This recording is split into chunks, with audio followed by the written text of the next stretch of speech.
Bueno, bienvenidas a esta sesión con un encuentro virtual con Nuria González López, que está organizando la plataforma cordobesa Nosotras Decidimos en el marco del Día Internacional de los Derechos Sexuales y Reproductivos de las Mujeres, que es mañana el 28 de septiembre. Y hemos organizado hoy en este marco ese encuentro con la autora del libro que ha sacado en el 2021 Los vientres de alquiler, la mala gente, que es Nuria González López. Nuria es abogada, activista feminista, tiene un máster de Derechos Humanos por la UNED con una especialidad en bioética, ha estado en el turno de oficio de violencia de género también como abogada, preside la asociación feminista La Escola, que es la asociación que ha denunciado, la única asociación que denunció en principio el sindicato, la publicación del sindicato Otras y denunció al Ministerio de Trabajo en 2018, si no recuerdo mal. Y bueno, pues como sabéis, pues el sindicato Otras es el sindicato en principio de proxenetas, ¿no? También ellas pues están denunciando a los cónsules que registran los niños traídos por gestación subrogada o vientres de alquiler, ¿no? O a las empresas también de vientres de alquiler que supongo que en el ámbito español, ¿no? Ahora nos explicará ella.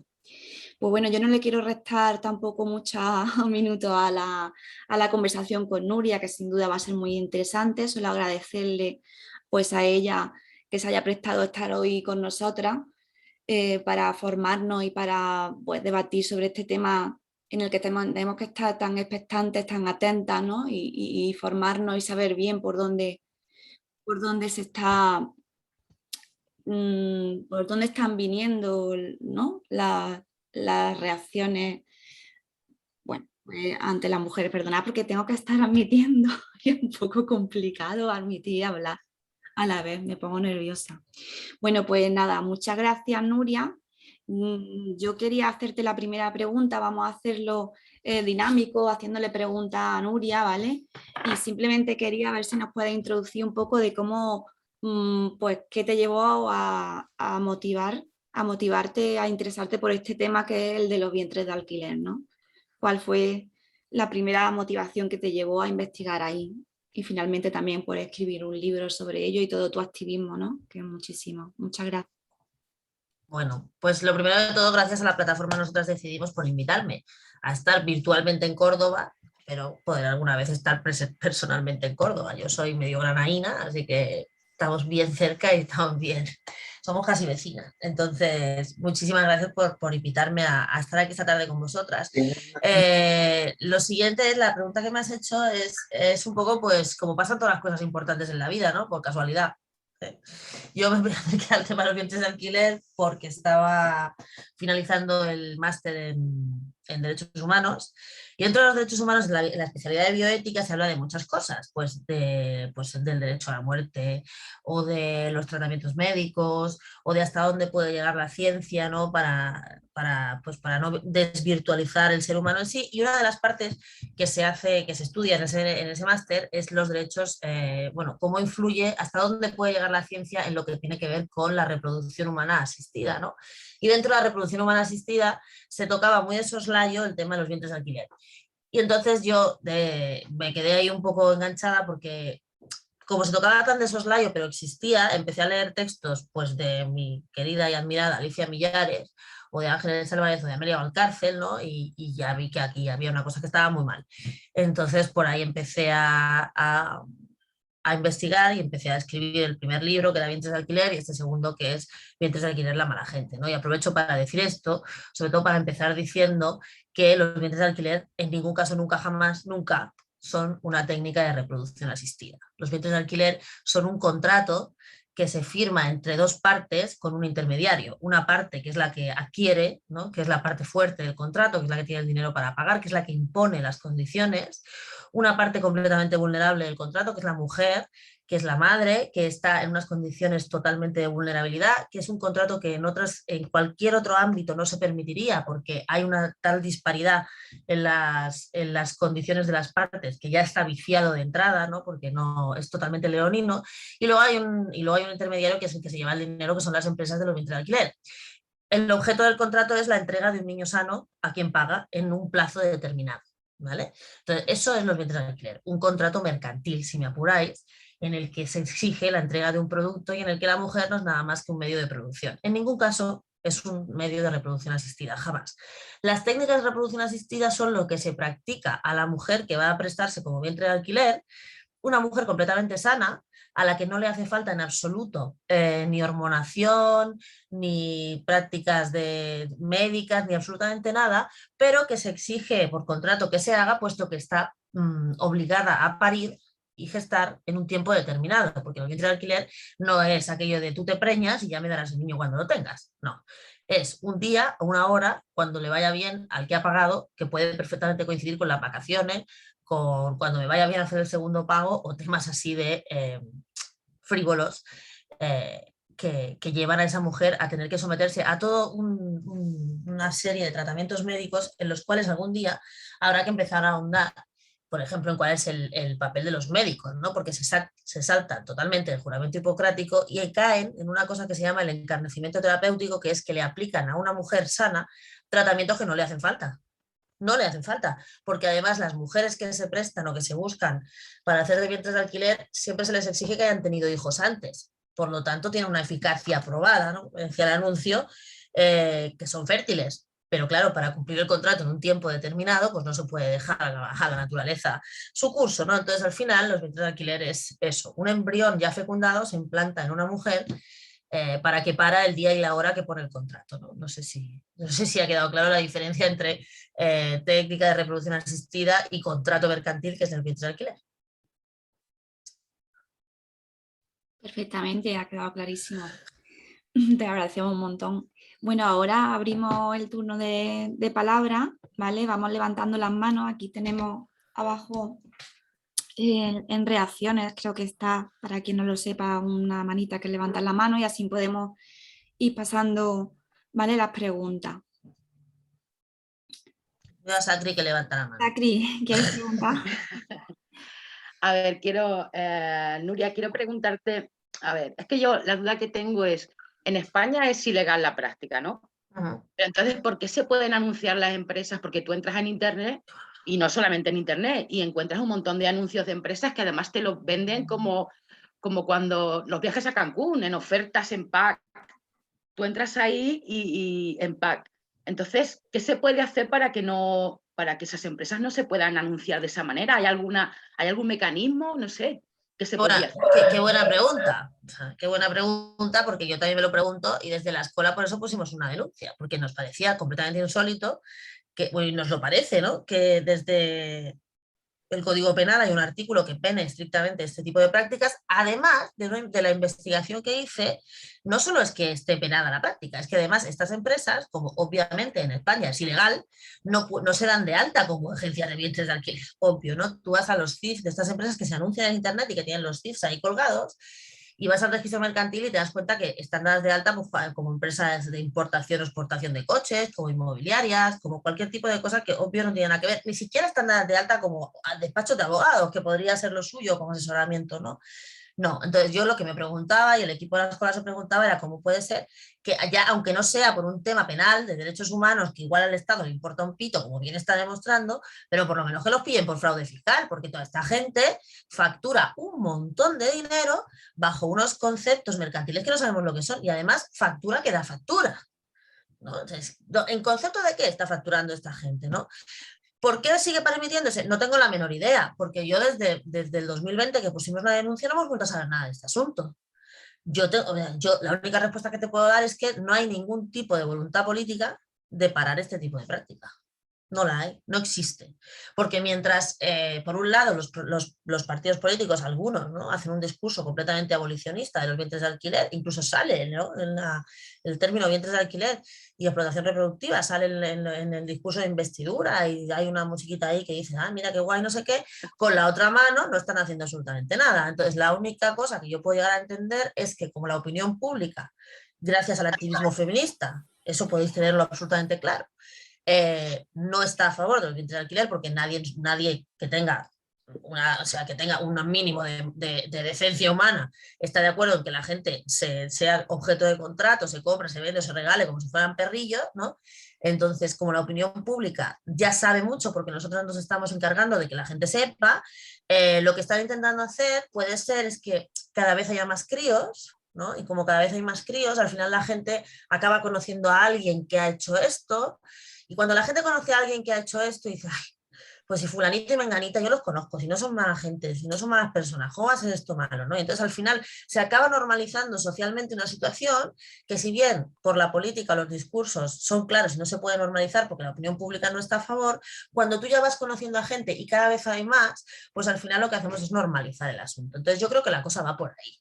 No hay ninguna intención política de parar el negocio, porque cuanto más críos vengan y aparezcan de esta manera, al final va a ser algo como normal, ¿no? Falta mucho para que sea normal. O sea, los niños que han venido a España por vientre de alquiler en los últimos 10 años, que es desde que está la instrucción de 2010 por la que se permite la inscripción de estos chiquillos en los consulados españoles en el extranjero, son el 0,007 de los nacimientos. Nada, o sea, nada. 4.000 en el mejor de los casos, según las propias asociaciones de adquirentes, 4.000 chiquillos en comparación con los 10 millones de niños que han nacido, ¿no? Casi, entonces no es nada.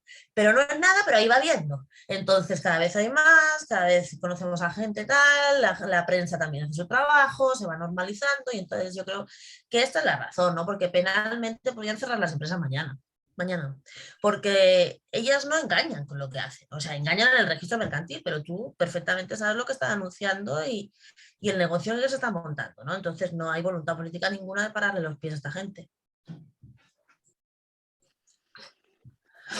Maribel ha levantado la mano también.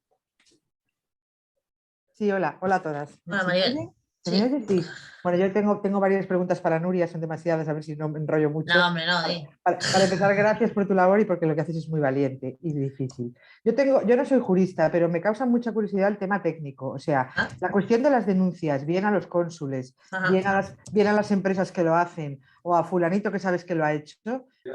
¿Cómo se articula? Porque claro, tú lo haces a través de una asociación, pero mi pregunta es cómo lo hacemos al resto de los mortales. Igual que una asociación. Que no somos asociación y que no sabemos, porque tú dices, falta de voluntad política. Falta de voluntad política sí, pero si tú tienes una denuncia penal de que alguien está haciendo una práctica, pues igual que porque suena el teléfono.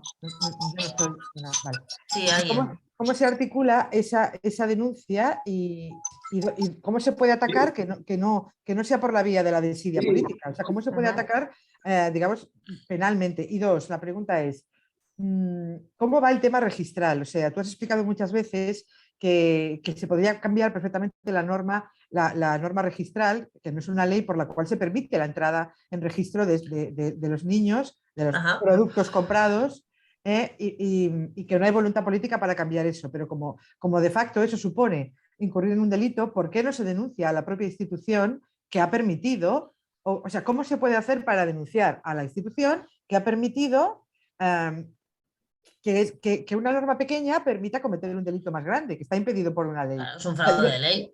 Claro, es un fraude de ley. Entonces, ¿qué se denuncia? ¿Al ministerio en su conjunto? ¿A la persona que hizo ese cambio registral, ese cambio de la norma administrativa, etcétera? Yo quiero entenderlo porque... Aquí hay más cosas, Maribel. Mira, aquí hay más cosas, te explico. Además de la norma, que es donde nosotros basamos la denuncia de las empresas, de los cónsules y de los padres, obviamente, ¿vale? Es que hay una sentencia del Tribunal Supremo de 2014, ¿vale? Que es lo que pone todo en solfa, ¿no?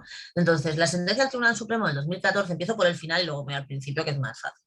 La sentencia del Tribunal Supremo del 2014 no ha sido recurrida por nadie, o sea, no hay una casación, no es una doctrina que esté en duda, no, es una doctrina pacífica que dice claramente que los contratos de vientres de alquiler no pueden tener ningún efecto en España porque son nulos, porque van contra los derechos humanos de las mujeres, de los niños y contra el orden público.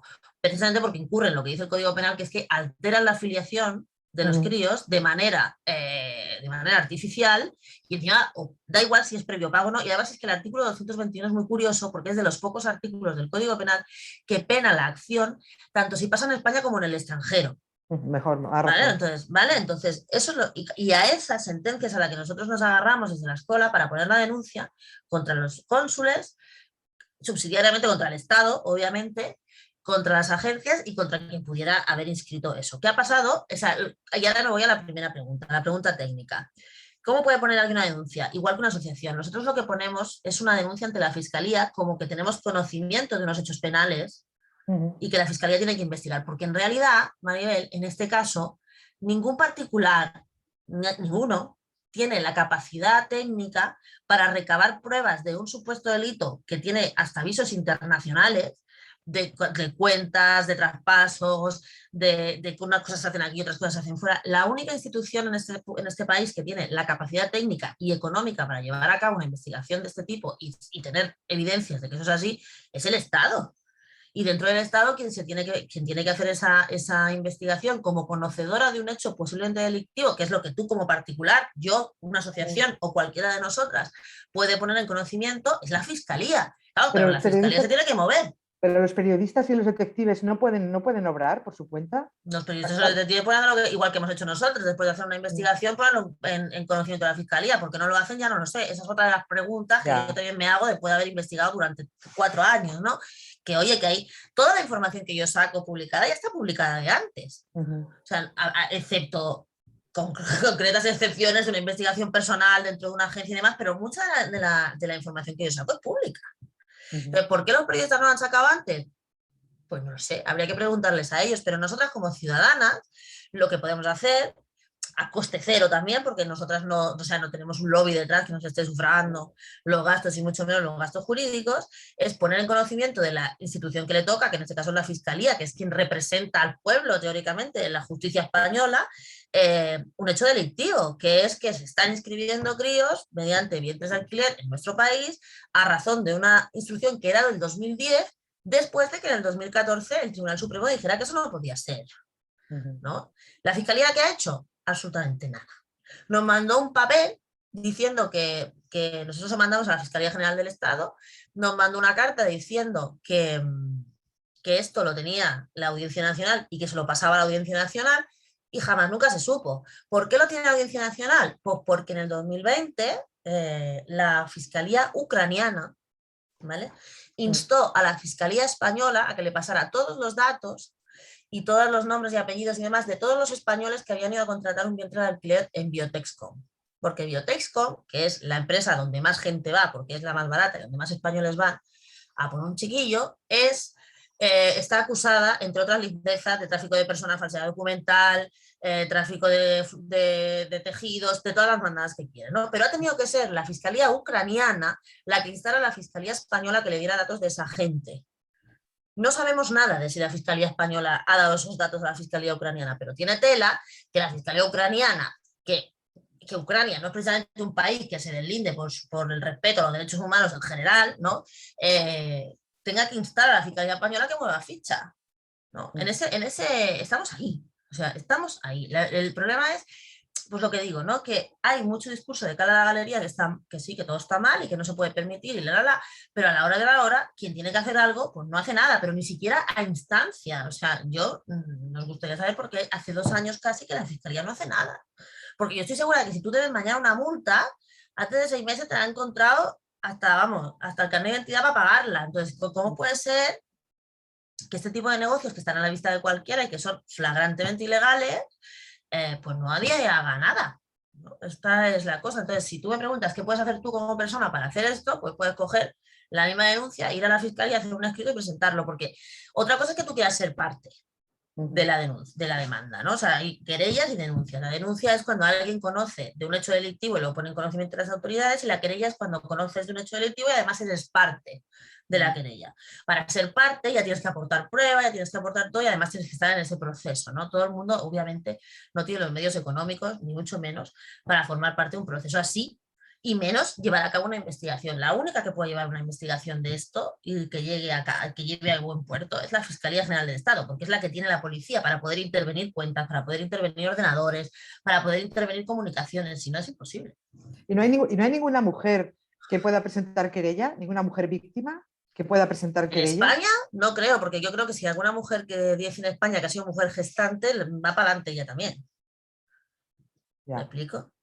O sea, no es que ella... De hecho, ya ha habido, hubo un caso no hace mucho, que había una pareja de hombres que habían intentado contratar a una chica para que se hiciera de vientre de alquiler, y creo recordar que los 3 fueron detenidos y procesados, incluido ella, ¿no? Entonces yo no te digo que no haya incluso mujeres que estén siendo llevadas a otros países, mujeres españolas que estén siendo llevadas a otros países, como por ejemplo en Grecia, donde es legal para extranjeros, pero para extranjeros todas las partes. O sea, a Grecia puede ir cualquiera de cualquier sitio, montarse un contratillo de vientre de alquiler para ir allá, volverse cada uno para su país, ni no Dios sabe nada de quién ha sido, ¿no? Entonces yo no te puedo asegurar que no haya españolas que estén viajando a cualquier sitio. En España no lo pueden decir porque las primeras que pringan, así hablando en plata, son ellas. Vale. Gracias. Muchas gracias. Antonella, habías levantado la mano, creo. Sí, pero se me había ido muchas veces, nena, y ya estaba nerviosa. Hola, Nuria. Hola, Antonella. Mira, quería hacerte 3 preguntas, a ver si es posible, porque la mano me ha despistado un poco. La primera pregunta que quería hacerte, a ver si tú sabes qué pasa con las enfermedades genéticas de estos niños que no se sabe quiénes son realmente, excepto los padres que son los que los compran. La segunda, ¿qué ha pasado con estos niños que en la pandemia han tenido que estar en sitios esperando la adopción y no ha sido posible y se han quedado ahí, y hay muchos que ni siquiera han sido adoptados? Y la tercera, ¿sabe qué piensas tú sabes qué piensa la Iglesia de este tema, ya que está tan interesada en que los niños, en el aborto, y que los niños no mueran en el aborto? Sí. La Iglesia, Sí. ya está. Mira, vamos a empezar por el final, ¿vale? Vale. La Iglesia está en contra de los vientres de alquiler, pero no por las razones que estamos nosotros en contra de los vientres de alquiler. Nada. O sea, ellos están en contra de los vientres de alquiler porque la Iglesia siempre está en contra de todo lo que tenga que ver con la reproducción asistida, el aborto y demás hostias de este tipo, ¿vale? Entonces, la Iglesia en principio está en contra de cualquier cosa que suponga la manipulación de la reproducción. Nada que ver con los derechos humanos de las mujeres, por supuesto, ¿sabes? No importa un pito, como siempre, a la Iglesia de las mujeres, pero están en contra. Lo cual lleva a una parte de la derecha española importante a estar en contra también de los vientres de alquiler. Ya te digo, por razones completamente dispersas a las nuestras, pero hay una parte importante del Partido Popular que está en contra de los vientres de alquiler porque son los que beben de la tradición más católica. Eso es así, ¿vale? Pero bueno, ya te digo, por razones diversas. Luego hay otra parte del Partido Popular que puede ser muy católico, pero siempre es mucho más de la religión del billete que no del otro, y entonces al final aquí el negocio es lo que manda, ¿no? Y ya está, ¿no? De hecho hay importantísimas personalidades del Partido Popular que se han demostrado completamente a favor de esta historia. Por ejemplo, toda la gente de la cuerda de nada más y nada menos que Esperanza Aguirre. Se imaginan vosotros, todos los que se autodenominan liberales, ¿no? Como siempre. Incluso el que era alcalde de Vitoria, el Maroto y toda la familia Aznar, que tiene negocios en clínicas especialistas en reproducción asistida, ¿no? Entonces la Iglesia en principio está en contra, pero bueno, vaya usted a fiarse, vaya usted a saber. ¿Qué pasa con los niños que se quedaron tirados en medio de la pandemia? Bueno, supongo que referís a aquella foto tan espectacular que sacó Berta, la compañera de FIAMS. Bueno, esos críos, al final, el gobierno español les dejó viajar, cuando todo el espacio aéreo estaba cerrado, les dejó viajar a recoger a los chiquillos. O sea, el gobierno español era conocedor de que había 89 familias que fueron y se volvieron con un crío comprado. O sea, tal cual. Era conocedor y además facilitador de que volvieran con el niño, ¿no? Eso a mí se me ocurre que infringe como 400 leyes así ahora mismo, ¿vale? Pero eso es lo que pasó. Pero ¿qué pasa con los críos que no fueron recogidos? O lo que tú me has preguntado antes, que qué pasa con los niños que nacen enfermos y demás. Bueno, los niños que no son recogidos, que son desechados, ya sea haya sido por el COVID o por cualquier otra cosa, pues nada, van a parar a las instituciones del país donde hayan nacido y punto. Y no tienen ni madre, ni padre, ni nada. Porque las madres están obligadas a renunciar a la maternidad, incluso antes de embarazarse, Claro. ¿vale? Entonces no hay madre biológica, en teoría, ¿vale? Y los comités, o sea, los compradores, los contratantes, tienen el derecho a rechazarlo según contrato si no son de su agrado. Y tienen 2 años para repetir el proceso hasta que se lleven el producto que ellos han encargado, que el producto es un niño sano y bonito y lo que sea, ¿no? O sea, un niño o una niña, y no lo digo al aire, digo un niño o una niña porque es un niño o una niña, o 2 o lo que sea. Entonces, si no se cumple con los estándares del contrato, los bebés son desechados y van a parar a los orfanatos de Ucrania, de México, de Ruanda o de cualquier sitio donde hayan nacido, ¿no? Y son pues, carne de cañón, porque esos críos no los quiere nadie, más aún si han nacido con algún tipo de discapacidad, que suele pasar mucho, por ejemplo, cuando estamos hablando de las familias del este, o sea, de los países del este, porque Ucrania y la zona de influencia de Ucrania todavía está muy afectada con todo el tema de Chernóbil. Entonces, muchos niños nacen todavía con enfermedades congénitas. ¿Qué pasa con la genética? Pues es que esos niños no saben ni siquiera quién son sus padres biológicos, porque la mayoría de las veces ni siquiera tienen relación biológica con quien ha firmado el contrato. No es verdad que siempre uno de los que ha pagado tiene material genético puesto para ese crío. No, no es cierto, no es verdad. En el contrato de vientre de alquiler se ofrece ya el pack de las 3 cosas. La mujer que va a embarazarse y el embrión ya fecundado con un óvulo de X señora, que hay un catálogo maravilloso de chicas guapísimas, listísimas y demás, y el esperma igual, ¿vale? Porque vosotros tenéis que pensar que quien vaya ahí no son 2 chicos jóvenes o, o un chico y una chica joven en plena sanos y no sé qué. La gente que va ahí ya es gente más mayor, gente que no ha podido tener hijos, gente cuyo material genético no es de primera, para que nos entendamos, ya tienen unos años, entonces las empresas de vientre de alquiler aprovechan eso para vender también los gametos, ¿vale? Tanto el óvulo como el esperma, y al final acaba fecundando un embrión e implantándolo en una señora que nada tiene que ver con quién se va a llevar el niño. ¿Me explico? Por tanto, es imposible hacer nada si ese chiquillo o esa niña tiene la mala suerte de tener una enfermedad congénita, porque no saben a dónde dirigirse. No hay ningún registro de nada. No es como los niños que son adoptados, que sabemos perfectamente quién son sus padres, de dónde vienen, porque tienen ese derecho, ¿no? A la identidad. Ese es uno de los derechos que se violan con el tema de los vientres de alquiler, el derecho a la identidad. Esos niños jamás y esos bebés nunca van a saber quién es su madre o quién es su padre, de dónde han venido, porque están aquí, ¿no? Es un derecho fundamental que es completamente violado y es otro de los argumentos que hemos esgrimido en la denuncia, ¿no? Que se están violando derechos fundamentales, derechos que aparecen en la Convención de los Derechos del Niño, firmada por España y por todos los países del mundo, excepto por Estados Unidos, que tampoco es casual, ¿no? Entonces, eso, no sé si te contesto a las 3 preguntas. Sí, perfecto, gracias. Mira, preguntan por el chat, Isabel Ojeda Frías, ¿entonces el Estado se lucra con esto?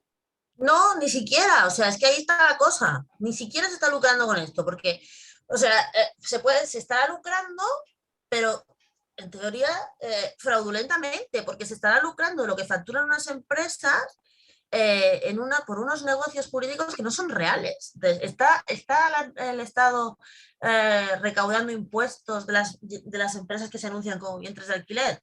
Sí, claro que está recaudando impuestos. Pero si yo, que soy autónoma, en lugar de facturar como abogada, facturo como peluquera, estoy segura de que me cae una sanción, seguro, de Hacienda, y a esta peña no le pasa absolutamente nada, ¿no? Entonces, ¿por qué? Bueno, pues no hay ningún tipo de interés en averiguar nada, ¿no? Porque no es difícil, o sea, vosotras mismas lo podéis comprobar. Todas las empresas están obligadas, que tienen página web, están obligadas a tener su CIF público. Si tú coges el CIF de la empresa que sale en internet y lo pones en el registro mercantil, que es una página que también es pública, también está en internet, te sale el objeto de negocio, el ítem, ¿no? El IAE de esa gente de dónde factura, ¿no? Y no tiene nada que ver, obvio, no te puede tener nada que ver porque es ilegal. Entonces, ¿por qué no se mueve nadie? Pues no sé, se lucran, bueno, recaudan impuestos de la actividad que están haciendo. Lo que pasa es que la actividad que están haciendo no se corresponde, o sea, la actividad que declaran no se corresponde con la actividad real. Y en eso podemos meternos incluso en quién financia esto, porque toda la gente que adquiere un crío por vientre de alquiler, a lo mejor no tiene el cash, ¿me explico? En ese momento para adquirir es para contratar a esa empresa, ¿no? Y a lo mejor tienen que pedir algún tipo de financiación o algún tipo de préstamo, quién está dando esos préstamos y bajo qué cosa, o sea, bajo qué factura, porque por ejemplo los préstamos personales, cuando tú vas a pedir un préstamo personal a un banco, te pregunta que para qué lo quieres. Si te vas a comprar un coche, si vas a hacer una reforma, lo que sea, y te exigen algo que llevar, ¿no? Entonces aquí, si hay bancos que están ofreciendo financiación para esto, ¿contra qué la están dando, ¿no? O sea, ¿para financiar qué? Y eso es otra pata que es más fácil de rastrear si quieren que ir a ver una empresa, la clínica, las gestantes, no sé qué. Eso es, o sea, eso está en los ordenadores. Mira, mientras que va otra pregunta de las compañeras y se lo piensan, te hace yo una, porque sí que me ha sorprendido algo a raíz de lo que ha preguntado Antonella, que has dicho tú, que es que, bueno, que a veces son como, bueno, voy a decir Frankenstein, pero no, para que nos entendamos. Es decir, el esperma viene de un sitio, viene el óvulo de un sitio y la chica ajena y la pareja que compra un ser también totalmente ajena. Entonces, yo antes tenía un concepto de que era, pues no sé, una práctica genética, no sé cómo decirlo, y me ha sorprendido que... En absoluto. En absoluto. En absoluto. Entonces, No quieren un niño suyo. O sea, no es tanto querer un niño suyo como querer un niño nuevo. ¿Me explico? O sea, porque si no, irían a adoptar. Al fin y al cabo, si es tuyo, no lo sabe nadie. ¿Vale? Pero no es tanto querer un niño que se parezca a mí ya, porque tú tienes que contar que ahora ya el mercado de gametos está en internet. O sea, nosotros podríamos entrar en Google y comprar óvulos de un lado, semen de otro lado, se puede comprar en internet. Hostia, y inseminarnos nosotras, y como dice Ana Trejo, ¿no? Y hacernos emprendedoras, tío, tener un niño cada año, venderlo y se acabó. ¿Verdad que eso no se puede hacer? Pues esto sí se puede hacer con las empresas de vientre de alquiler, porque claro, parece que tiene que haber alguien siempre que gane dinero de por medio. Entonces, eso no es así, ya no es así, ya no es yo quiero tener un niño que es mío, no sé qué, no sé qué, no es verdad, lo que quieren es tener un niño nuevo, porque los niños adoptados son como, y lo dicen así, son como de segunda mano, esos niños no los quiero yo, ¿no? Entonces, lo que quieren es tener un crío, pues eso, para estrenar, Entonces, yo no sé si eso responde a tu pregunta. sí responde, gracias Nuria, pero quiero decir que me has cambiado totalmente la visión que tenía de esto, porque... Sí. Pensaba... No, es un tema de gente que no puede tener hijos y entonces, además, mucha gente que va a acudir a un centro de alquiler es sola, no hay pareja. Claro. Es una persona sola, entonces, obvio, hay un tema por ahí. Y lo que decía antes, cuando ya van a este tipo de prácticas, ya ha pasado un tiempo, no hay gente con 25 años que va por un centro de alquiler. Claro. Imagínate sino también la pareja esta que salió hace poco, que estaban en Turquía, que el tío era un mafioso y que la niña era no sé qué, que tenían 16 niños y que además todos en el mismo año, y que su objetivo era llegar a 100. Obvio, no es su material genético. Obvio. Y además les da igual, lo que quieren es tener 100. Pues bueno, como no hay nada que se lo impida, pues tendrán 100 o 200, no importa. La compañera Jessica. ¿Abre el micro, Jessica? Bueno, hola Nuria y hola a todas. Hola Jessica. Bueno, antes de la pregunta, en la colación de lo que estabais hablando, el otro día justo me metí en un foro de estos de Baby Guest, creo que es la página, sí. que había el comentario de un tío que decía que cómo era esto, ¿no? Que quería ser padre y especificaba precisamente soltero, o sea, decía no gay. No, para que quede claro que no tenía nada que ver, que no era el tema de... Y yo quería comentar que casi aquí Emma decía que, relacionando la prostitución con los vientres de alquiler, que eran como una industria que había una intersección entre ambas, porque era como una intersección entre el patriarcado, o sea, entre el capitalismo donde los ricos compran a los pobres y el patriarcado donde los hombres compran a las mujeres. Y claro, teniendo en cuenta que la prostitución, o sea, teniendo en cuenta cómo la prostitución, la dimensión global, interconectada y de beneficios que tiene la prostitución en el siglo XXI, que Rosa Cobo habla mucho de esto, ¿no? De esa expansión del capitalismo neoliberal. Yo quería preguntarte, en este sentido, ¿en qué punto están los vientres de alquiler? Porque claro, también es cierto que en la prostitución no es que se condene, porque no hay condena, porque si hubiera condena pues estaríamos trabajando por leyes abolicionistas, pero sí es cierto también que los puteros no se enorgullecen tampoco de, o sea, que es como que se esconden, ¿no? Y los vientres de alquiler, como está ese discurso del amor, del altruismo. Entonces, no sé en qué punto está en ese sentido en cuanto a beneficio económico, en cuanto a todo eso, los vientres de alquiler con respecto a la prostitución. Mira, los vientres de alquiler son el punto máximo, la sublimación absoluta del capitalismo. Total. O sea, ya no solo gente comprando mujeres, sino los productos de las mujeres, entendidos como los bebés, ¿no? O sea, no hay nada más, o sea, no hay nada más grande que pueda comprar el dinero que a una persona. Nada más. Entonces, los vientres de alquiler son la punta máxima ya del capitalismo. Ni los órganos, ni los gametos. Nada se puede parecer a comprar a una persona.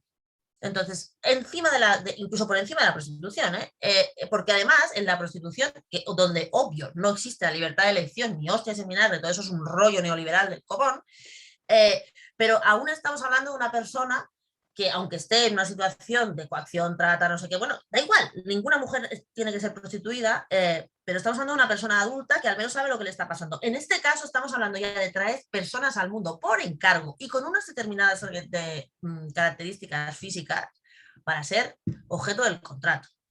Y no me importa si se compra o no se compra, ¿vale? Y esto me parece que lo quiero siempre que me preguntan, quiero dejarlo bien claro. Los vientres de alquiler no están mal porque haya dinero en los vientres de alquiler. El dinero hace el negocio, pero los vientres de alquiler no son condenables o no aceptables porque haya dinero. No, porque son igual de condenables si hay un regalo. Son condenables porque las personas no pueden ser dispuestas por otras personas aunque te hayan parido. Quiero decir, tu madre no puede matarte aunque sea tu madre. Tu madre no puede regalarte aunque sea tu madre. Tu madre no puede salir a la calle y prestarte aunque sea tu madre. Entonces, los vientres de alquiler no están mal porque haya dinero. El dinero lo hace más vil, si queréis, ¿no? Los vientres de alquiler están mal porque no hay nada, si nosotros queremos estar en una sociedad en la que se respeten los derechos humanos y la vida como tal, o sea, las personas fuera del tráfico mercantil están mal porque cambia el paradigma y entonces las personas ya pueden ser tratadas. Me da igual si es onerosamente o gratuitamente, ya pueden ser objeto de trato. Oye, mira, que me vas a desahuciar, pues aquí te dejo la niña, o sea, ¿dónde ponemos el límite? ¿Me explico? Entonces, no están mal los vientres de alquiler porque haya dinero. Están mal porque presuponen que la gente deja de ser sujeto de derecho para ser objeto de contrato. ¿Vale? Si hay dinero por el medio o no, ya es otra historia. Por lo tanto, a nosotras el tema del altruismo, me vaya a permitir la expresión, nos la pela. Porque no se trata de ser altruista, se trata de que no tiene que ser. ¿Me explico? O sea, no hay una... Porque luego te vienen con el rollo de la gestación subrogada ética, como hablar del narcotráfico medioambientalmente sostenible, ¿me explico? Es lo mismo.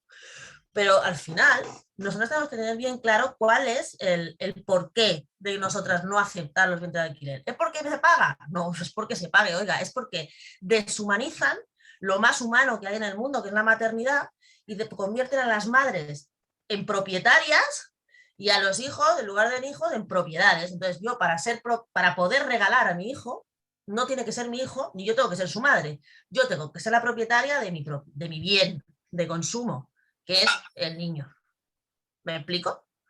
Entonces, en relación con la prostitución, obviamente son las dos caras de la misma moneda, porque al final son las mujeres pagando con su cuerpo todo lo que se le ocurre al patriarcado y sobre todo lo que pasa en las crisis. No es casualidad que en el 2014, cuando Grecia fue intervenida por la Troika, fue cuando se legalizará los vientres de alquiler. No es casualidad. Las mujeres siempre pagan las facturas de la crisis con sus cuerpos, ¿no? Y esto es muy antiguo. O sea, esto lo decía mi amiga Cruz, y es verdad, la escuela de Chicago, ¿vale? El nacimiento de la economía neoliberal, los chicos de Chicago ya lo decían, oiga, el mercado te da la libertad de comprar en tanto en cuanto tú tienes dinero para comprar. Si tú no tienes dinero para comprar, el mercado te da la libertad de vender lo que tengas. Y si a las mujeres, si no tienes otra cosa, pues nos da la libertad, entre comillas, de vendernos.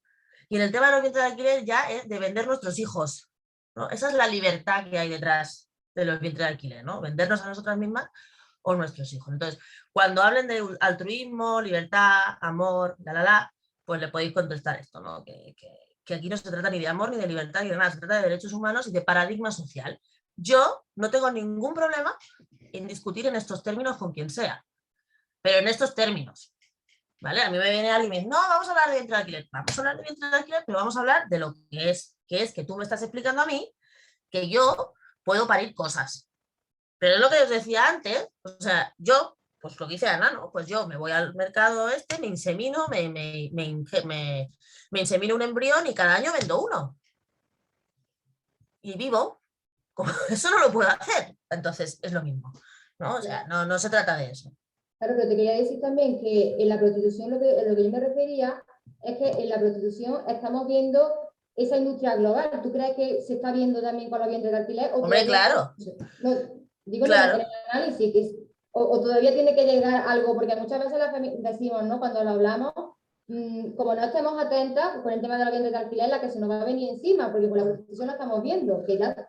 Si todavía queda más, o ya crees que estamos en el punto álgido. No, estamos al inicio, porque además, bueno, al inicio no, ha habido una ralentización, pero con la crisis del COVID tenemos que estar muy, muy atentas porque durante el confinamiento ha habido una carrera de países para legalizar los vientres de alquiler, ¿vale? Países como Ruanda, que además el primer ministro ruandés dijo que lo hacía para incentivar la natalidad de las ruandesas, que tienen 4,9 niños por persona, o sea, por ruandesa, ¿no? En México, un país en el que era ilegal el aborto en todos los sitios, menos en la Ciudad de México, fijaros qué casualidad que la Suprema Corte dijo que los vientres de alquiler eran un derecho para todos, porque en principio en México solo era legal en Tabasco y en Sinaloa, y además solo para mexicanos, ¿vale? Y entonces, hace 3 semanas que la Suprema Corte dijo que que eso tenía que ser un derecho para todo el mundo, y que además instaba a todos los estados a que legislaran sobre los vientres de alquiler. Eso hace 3 semanas. Y justo la semana pasada, de repente se sacan de la manga que el aborto tiene que ser legal en todo México. Obvio. ¿Es un derecho adquirido para las mujeres? No. Es que sin el derecho al aborto no puede existir una industria de los vientres de alquiler, porque dentro de la industria de los vientres de alquiler va pegadito el aborto. Porque resulta que si el producto que viene en el embarazo no es del agrado de quien contrata, o vienen más de los que han contratado, tienen que practicarse abortos. Entonces no se pueden practicar abortos si es ilegal. Por lo tanto, en un país que quiera desarrollar la industria de los vientres de alquiler, tiene que ser legal el aborto. Y lo que hemos visto en México es exactamente eso. Hay mujeres, han muerto un montón de mujeres en México, hay encarceladas mujeres en México por abortar, incluso por abortar involuntariamente. Y resulta que ahora la Suprema Corte se saca de la manga que ya puede ser legal en todo el país, ¿no? Entonces, si no estamos atentas, no solo eso, sino que además en España tenemos una condición específica. Nosotras en España no estamos destinadas, en un caso de que se legalizara los vientres de alquiler, a ser un país de compradores. Estamos destinadas absolutamente a ser un país de paridoras. ¿Por qué? Nuestra precariedad laboral, el paro femenino, las condiciones de pobreza femenina, las mujeres de las familias monomarentales, todas esas situaciones nos hacen que estemos en un lugar en el que el resto de Europa rica venga aquí a comprar, no que nosotros vayamos a ir a ningún sitio. A eso le podemos sumar que estamos medianamente sanas, porque hemos ido al médico regularmente durante toda la vida y que hemos comido medio bien, y que además aquí las empresas de vientres de alquiler no tienen ni que gastarse el dinero en poner infraestructura médica, porque tenemos una cosa que se llama seguridad social, que al final acabará pagándoles el parto incluso, con lo cual el coste es 0. Por lo tanto, es eso. Cuando alguien venga y diga, ay, es que no sé qué, no sé cuánto, y digo, bueno, pues díselo a tu sobrina, a tu hija o a tu nieta, porque son las mujeres obreras, las ricas no, son las mujeres obreras las que están en el punto de mira para acabar siendo paridoras de quien tenga el dinero para pagarlo. Porque, por ejemplo, nuestro problema ahora en España, uno de los problemas más grandes que tenemos es el tema de la vivienda, desahucios. Familias que tengan chicas en edad de parir, en un desahucio familiar. Imaginaos que esto fuera legal y que alguien viniera y te dijera, mira, pues te pago 20.000 euros para salvar el tema tal. Con la mano en el corazón, ¿cuántas creéis que dirían que no si pudieran salvar a su familia de un desahucio?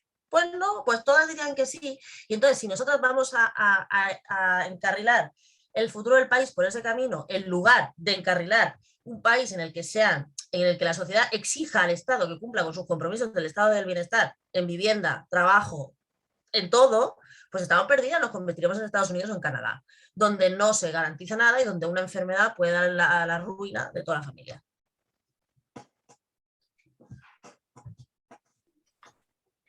Sacri, tenía una pregunta. Nuria, tengo 2 preguntas, ¿vale? A ver. Tengo 2 preguntas. Una es que me gustaría, porque quiero saber bien lo de la orden ministerial. Cuando fue quien la dio, quiero más información sobre eso, ¿vale? Vale. Y la segunda pregunta es, a colación de lo que acabas de decir de México, de que aprovechan, de que te ponen o te venden que han conseguido un derecho, que es el aborto, pero lo hacen o se lo dan a las mujeres para poder introducir los vientres de alquiler. Me gustaría también saber, o sea, el neolenguaje este que están introduciendo de personas gestantes, por ejemplo. Sí, también, claro, para mí es una trampa, pero me gustaría que lo desarrollases y qué opinas tú sobre eso. Vale. Mira, de las 2 cosas tienes un mogollón de información en el libro, muchísima, pero yo te voy a hacer un spoiler, ¿vale? Del neolenguaje, pues el neolenguaje es una técnica ya antigua que se utiliza para hablar de cosas horrorosas con palabras preciosas para que la gente se lo trague mejor, ¿vale? O sea, por eso hablan de gestación subrogada en lugar de vientre de alquiler. Que vientres de alquiler tampoco es la terminología perfecta en el asunto, pero es que hablando, o sea, podemos, si me apuráis, la terminología que más se acerca al asunto sería de explotación reproductiva, pero la verdad es que yo prefiero vientre de alquiler porque a mí lo que me importa es que la gente me entienda cuando hablo. Entonces, si digo explotación reproductiva en un foro feminista, pues me va a entender todo el mundo, pero si lo digo fuera, pues no lo va a entender. Entonces, como yo quiero que la gente me entienda, utilizo vientres de alquiler, entendiendo que no es la mejor terminología, ¿vale? Pero bueno, es una discusión teórica que tampoco vamos a pasar aquí. Alicia Millares habla de alquiler de vientres al revés, y al final hemos llegado más o menos a un consenso que sería explotación reproductiva. Pero por una cuestión de pragmatismo, seguimos hablando de vientres de alquiler. Y eso forma parte del lenguaje, porque ellos hablan de gestación subrogada. ¿Eso qué coño es? No se puede subrogar nada.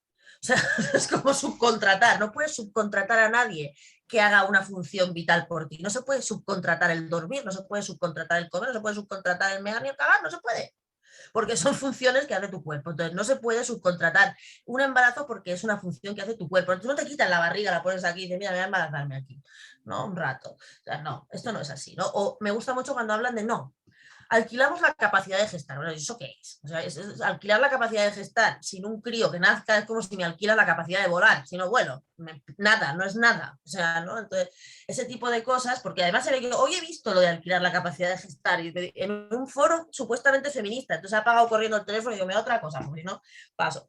Entonces no.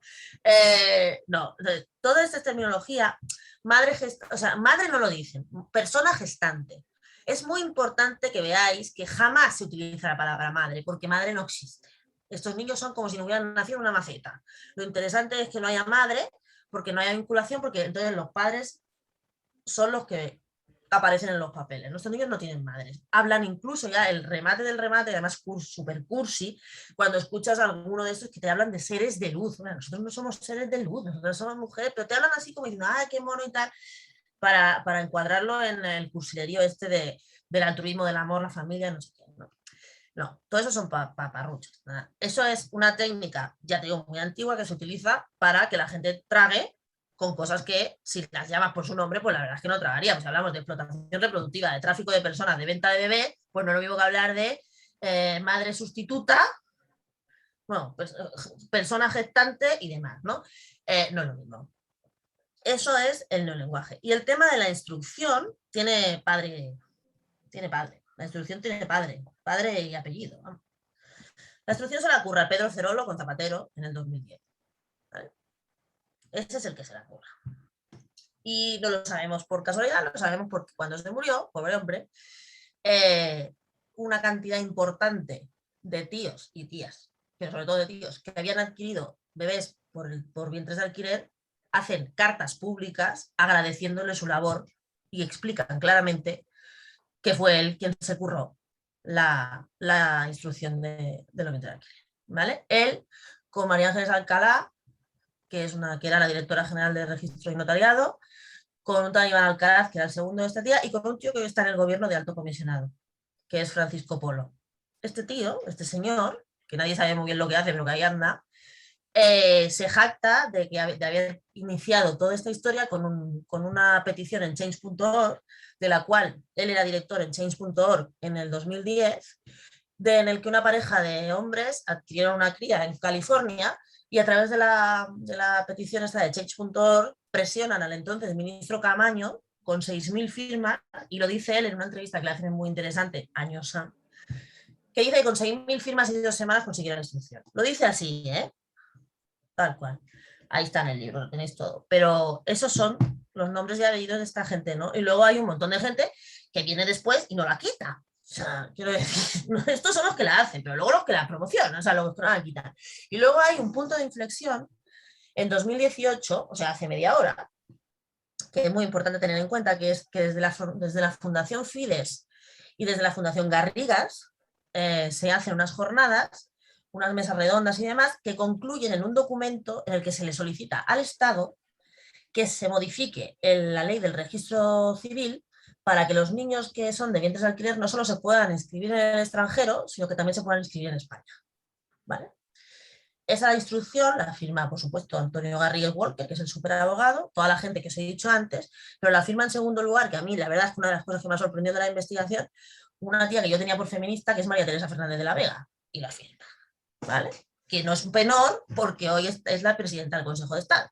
Bueno, entonces, déjame que tengo aquí toda la lista de gente, pero bueno, ese es el tema. Y eso fue en 2018, que era cuando, acordaros, que Ciudadanos estaba apretando con su petición, porque Ciudadanos presenta su petición en 2017 y a finales de 2017, y esto estamos hablando de octubre del 2018, ¿vale? Estaban todos ahí apretando con el temilla.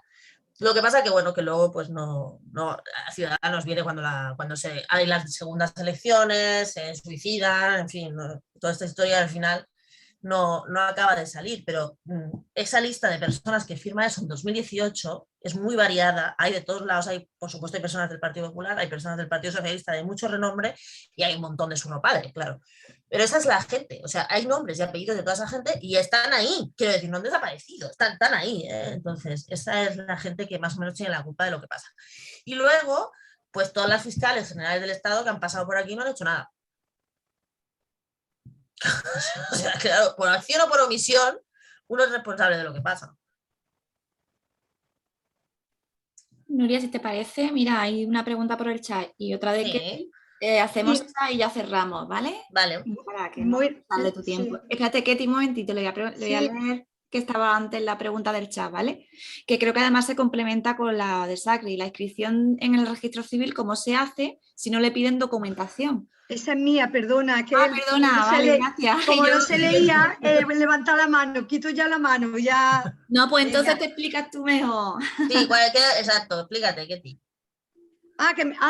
Vale. Porque en el registro que me queda preguntar, ¿el no, registro es de que España o fuera? Administrativamente no sabía yo cómo se resolvía eso. Claro, una vez que los compradores tienen el niño, porque en el caso de las adopciones está claro que hay una documentación y se va al registro civil. Aquí cuando ya han comprado al niño, pues la verdad que no sabía yo cómo administrativamente iban al registro civil y escribían al niño. Te lo explico. En el registro civil en España no se puede hacer.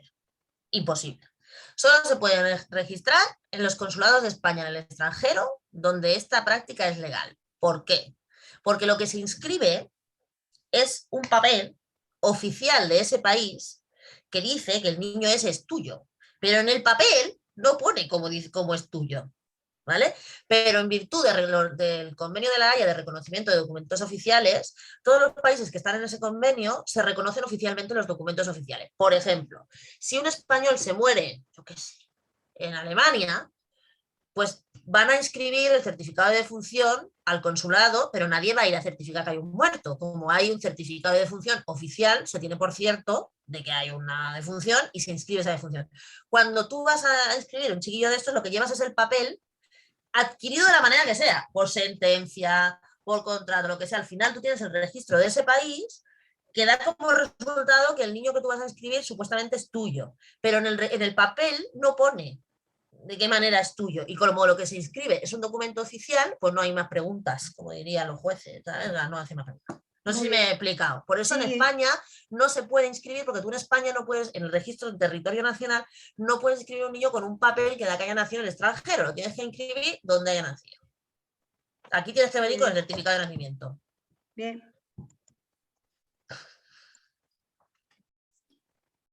Nuria, pues entonces nada, agradecerte muchísimo que hayas estado ahorita con nosotras aquí aclarándonos las cosas y bueno, pues con este tema que tenemos que estar tan pendientes en estos años que vienen, ¿no? Como todas bien han dicho, es el principio un poco de esto, y en las jornadas que ha organizado la plataforma en el marco del Día Internacional por los Derechos Sexuales y Reproductivos. Recordar simplemente que mañana también nos vemos, a las que estéis por Córdoba, en la corredera con el aquelarre feminista, donde reivindicaremos también, pues... Qué buen nombre. Sí. todo lo que tiene que ver con este día, y quemaremos todas estas prácticas que abusan de los derechos sexuales de las mujeres. Y bueno, pues muchísimas gracias a todas por asistir. Yo quiero invitaros a una cosa antes de ir, no sé si lo habéis visto por redes. Todas las mujeres feministas de este país, que estamos ya hasta el moño, están organizando una gran movilización el 23 de octubre en Córdoba. Entonces, allí nos vemos. Allí nos vemos. Cada una está yendo como puede y seguramente cada provincia está organizando un autobús o en la provincia de al lado. Entonces nos vemos allí y así nos vemos las caras y nos achuchamos. Esto de las pantallas es un rollo. Nuria, yo te quería dar las gracias por